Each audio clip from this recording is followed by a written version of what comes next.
G'day there, it's Duncan here. The relationship between the United States and China is no longer just about tariffs or trade wars.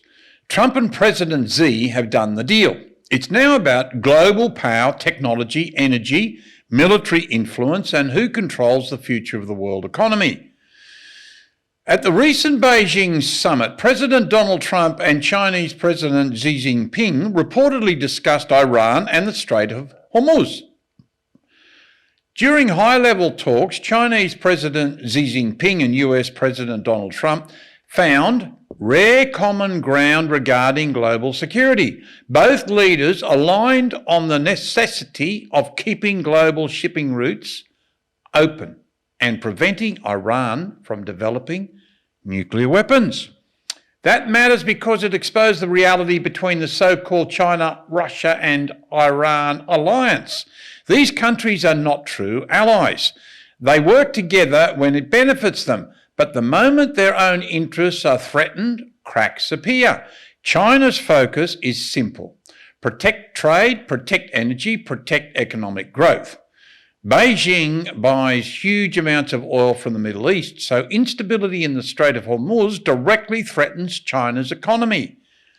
When Iran became a risk to Chinese energy security, Beijing appeared willing to distance itself, and that was quite evident.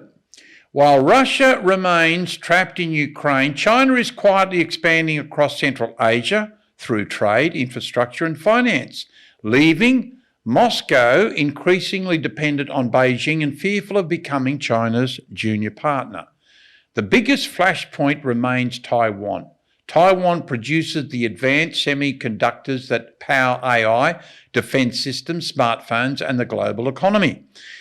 During his presidency, Joe Biden repeatedly stated the US would defend Taiwan using US troops if China invaded.